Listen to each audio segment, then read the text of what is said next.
Hello friends, welcome back to my YouTube channel free class. આજે મિત્રો આપણે ધોરણ 5ની ટેક્સ્ટ બુકનું સોલ્યુશન જોવાનું છે. એટલે કે અહીંયા આપણે જે છે એ પાઠ્યપુસ્તક જે છે તેના ચોપડીના જવાબો જોવાના છે. 14મું યુનિટ છે, કેટલું મોટું કેટલું ભારે. અહીંયા સારિકા મિત્રો લખોટીઓ, સિક્કા, રબર વગેરે જે વસ્તુ એકઠી કરે છે. ગ્લાસમાં થોડું પાણી લે છે અને પાણીની જે ઉપલી સપાટી છે તે 0 જેવું નિશાન કરે છે અને ત્યાર પછી જે છે એ વસ્તુ એડ કરતી જાય છે. સપાટી કેટલી ઊંચી પહોંચી ત્યાં નિશાન કરે છે અને જે છે એ સપાટી કેટલી જગ્યા રોકે છે તે જે છે નોંધે છે. સપાટી જે જગ્યા રોકે છે તેને કદ કહેવામાં આવે છે, એટલે કે તેને ઘનફળ થયું ગણાય. ત્યાર પછીનો પેજ જોઈ લઈએ. માપવાનું છે કે ગ્લાસ, મેઝરિંગ ગ્લાસ છે. જેમાં પહેલાંનો જવાબ છે એક દડો લગભગ તો કે 6 લખોટી જેટલું કદ ધરાવે છે. એક રબર લગભગ 1 લખોટીઓ જેટલું કદ ધરાવે છે. એક લીંબુ લગભગ 2 લખોટી જેટલું કદ ધરાવે છે. એક પેન્સિલ લગભગ અડધી લખોટી જેટલું કદ ધરાવે છે અને એક બટાકું લગભગ 5 લખોટી જેટલું કદ ધરાવે છે. ત્યાર પછી તમને મિત્રો અહીંયા જે છે માપ્ય આપેલા છે. તમે જે છે એ દવાની બોટલની સાથે આવતા માપ્ય જોયા હશે, જેની અંદર 1 ml 2 ml જે છે એવા માપ લખેલા હોય છે. વસ્તુનું નામ: બટાકું, પથ્થર, દડો અને લીંબુ. 4 વસ્તુ છે. તેનું કદ કેટલું છે તો કે 5 લખોટી બરાબર બટાકું છે, પથ્થર 7 લખોટી બરાબર, દડો 4 લખોટી બરાબર અને લીંબુ 3 લખોટી બરાબર. ત્યાર પછી મિત્રો શાનું કદ વધુ છે? મેઝરિંગ બોટલ મિલીમીટરમાં બતાવે છે માપ. જે તમે ધોરણ 4માં એક માપક શીશી બનાવી હતી, બરાબર, 250 mlની. તેના પરથી જે છે ઇઝીલીમાં શોધી શકો. અહીંયા તમારી માપક શીશીનો ઉપયોગ કરીને શોધી કાઢો 6 લખોટીનું કદ, એટલે કે ઘનફળ કેટલું થાય તો તેનો જવાબ છે 7 મિલી થાય. 7 મિલી. 189નું પેજ આપેલું છે, જેમાં માપક શીશીનો ઉપયોગ કરીને ખાલી જગ્યા શોધવાની છે. જેમાં પહેલાંનો જવાબ આવે છે 7 મિલી. ત્યાર પછી મિત્રો 90માં પેજ ઉપર આવશે. 190માં પેજ ઉપર મિલી. 1 રૂપિયાના 16 સિક્કાનું કદ કેટલું છે? તેનો જવાબ છે 18 મિલી. હવે નીચેનાને મનમાં ઉકેલો. મિત્રો આ જે છે તમારે અનુમાન કરવાનું છે. મનમાં ઉકેલવાનું કેવું છે એટલે એનો મતલબ એમ કે તમે સૌથી પહેલાં અનુમાન કરવાનું, પછી જે છે એ રિયલ કદમાં મિલીમાં શોધવાનું રહેશે. એ શોધવા માટે તમારે માપક શીશીનો ઉપયોગ કરવાનો છે. 24 લખોટીનું કદ મને લાગે છે કે 28 મિલી થાય. 1 રૂપિયાના સિક્કાનું 32 સિક્કાનું કદ 36 મિલી થાય. ત્યાર પછી અહીંયા 27 સિક્કા અને અહીંયા 54 સિક્કા જવાબ લખવાનો રહેશે. માપક શીશીનો ઉપયોગ કરીને જે છે તેનું માપ જે છે શોધવાનું રહેશે. અહીંયા વસ્તુ લખવાની છે અને તેનું કદ મિલીમાં લખવાનું છે. 15 લખોટીઓ તો કે 14 કદ મિલીમાં 14 મિલી. મિલીને તમે ટૂંકમાં ml લખી શકો છો અથવા તો ગુજરાતીમાં મિલી લખો, બરાબર છે. મિલી આપેલું જ છે લખેલું. 20 લખોટીઓ તો કે 23 મિલી. 1 રૂપિયાના 8 સિક્કા તો કે 9 મિલી. 5 રૂપિયાના 18 સિક્કા તો કે 20 મિલી. આશરે જે છે એ શું લાગે છે? પાણીની અંદર ગયા પછી તમારું શરીર જે છે કેટલા લીટર પાણીની ઉપર તરફ ધકેલશે તો કે આશરે 30 લીટર. તેમાં કેટલો સમય શકે ફિટિંગ એ જોવાનું છે. ત્યાર પછી સામેના પેજ પર જોઈ લઈએ. અરે, મારું ગણિત પુસ્તક આશરે ખાલી જગ્યા સેન્ટીમીટર લાંબુ છે. આથી ખાલી જગ્યા સમઘન તેની લંબાઈ પર ગોઠવવામાં આવશે. તો બંનેનો જવાબ 25 આવશે. અને આ લગભગ જે છે એ લંબાઈ કાઢી હતી ને, હવે આપણે અહીંયા પહોળાઈ જોઈએ. 20 સેન્ટીમીટર પહોળું છે અને 1 સેન્ટીમીટરના 20 સમઘન તેની પહોળાઈ પર ગોઠવી શકાશે. અહીંયા જે છે 20 સમઘન જે છે એ જવાબ આવશે. ત્યાર પછીની ખાલી જગ્યા જોઈ લઈએ મિત્રો. તો એ ખાલી જગ્યાનો જવાબ છે 500 સેન્ટીમીટર. 500 સેન્ટીમીટર. અહીંયા ખાલી જગ્યા છે મહાવરો. ગણિત ગમ્મતના 5 પુસ્તક દ્વારા એક મંચ બનાવવામાં આવ્યો છે.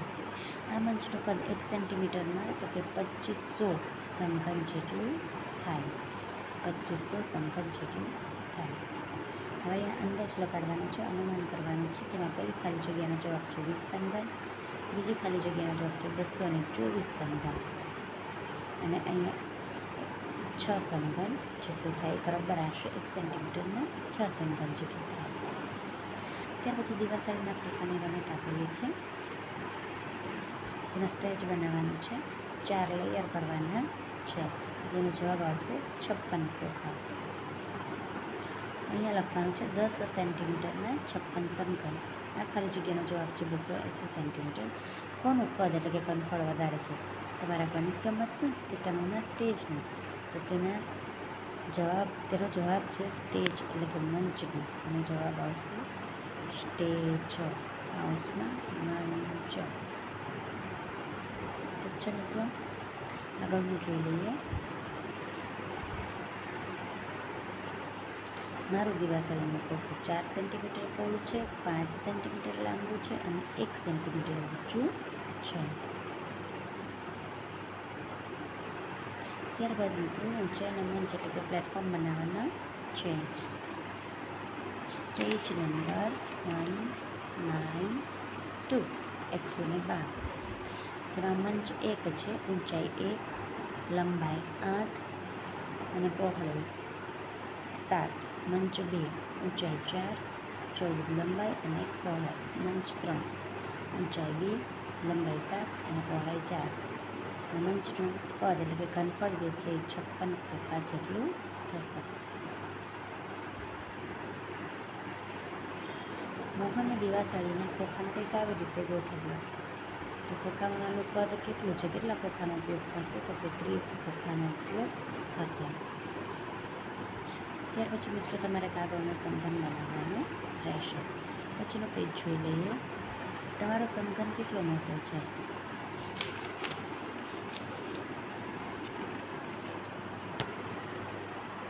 સમઘનની બાજુની લંબાઈ છે 1 સેન્ટીમીટર.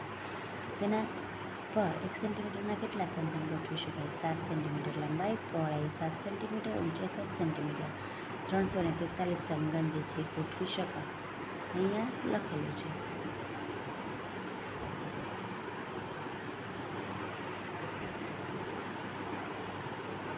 ત્યાર પછી આ ખાલી જગ્યાનો જવાબ છે 49 સમઘન. 1 સેન્ટીમીટરના કુલ 343 સમઘન. બંનેનો જવાબ સેમ આવશે.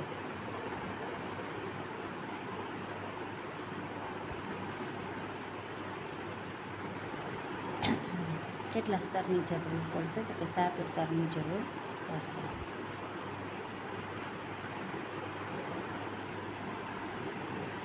ત્યાર પછી સમઘનને ગોઠવવાના છે. આ બોક્સની અંદર અલગ અલગ 3 ખોખા આપેલા છે, ખોખું A, B અને C.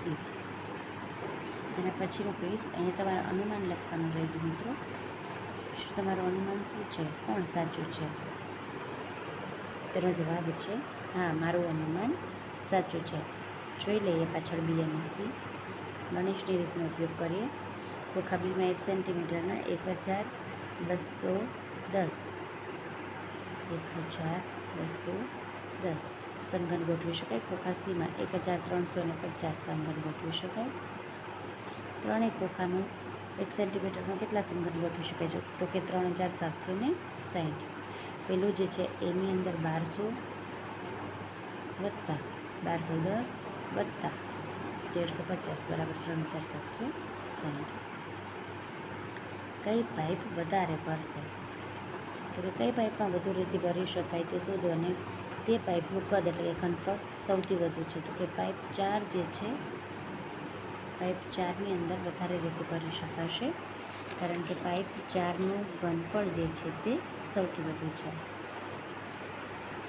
ત્યાર પછી ગંગોત્રીની યાત્રા આપેલી છે સામેના પેજ ઉપર, અને તેમાં નીચે 1 દિવસના ભોજન માટે દરેક વ્યક્તિને કેટલો ખોરાકની જરૂર પડે તે ખોરાક જે છે તેની માહિતી આપેલી છે. હવે A, B અને C જે છે એ આપેલું છે. 6 દિવસ માટે દરેક વિદ્યાર્થીની જરૂર પડશે ચોખા અને લોટ, એટલે 3300 ગ્રામ.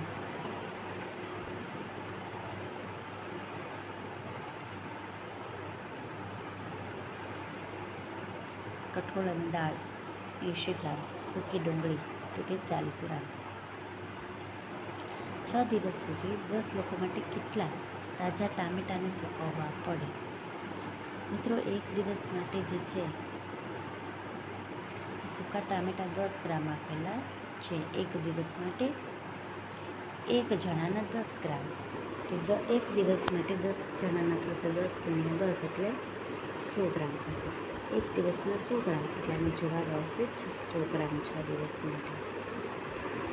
મિત્રો એને જવાબ નથી લખેલો, તમે લખી નાખો 600 ગ્રામ.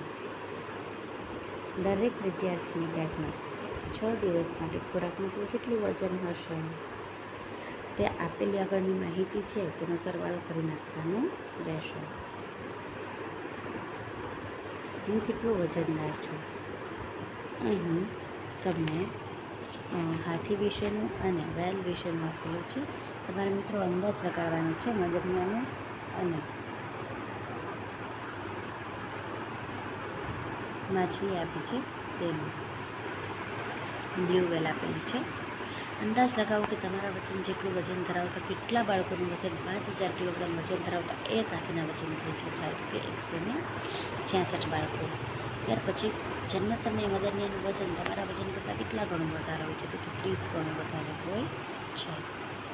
જો એક જુવાન હાથી એક દિવસમાં 136 કિલોગ્રામ ખોરાક ખાય તો મહિનામાં લગભગ કેટલો ખોરાક થઈ જશે? એક મહિનાના 30 દિવસ હોય મિત્રો, તો 136 ગુણ્યા 30 કરો એટલે જવાબ આવશે 4080 કિલોગ્રામ. ત્યાર પછી શાહિદે બેંક બચાવ્યું. શું તમે આ સિક્કાઓને ક્યારે હાથમાં લીધા છે અને કહી શકો છો કે કયો સિક્કો સૌથી વધારે વજનદાર હોય છે? 1, 2 અને 5 ત્રણ સિક્કામાંથી ₹5નો સિક્કો વધારે વજનદાર હોય છે. 5 રૂપિયાના સિક્કાવાળા થેલાનું વજન 9 કિલો છે તો તેમાં કેટલા સિક્કા હશે? તો 1000 સિક્કા હશે. સારું માપ આપેલું છે મિત્રો, તો 1000 સિક્કા હશે. અહીંયા 9000 પેંડા એટલે જવાબ લખી નાખો 1000.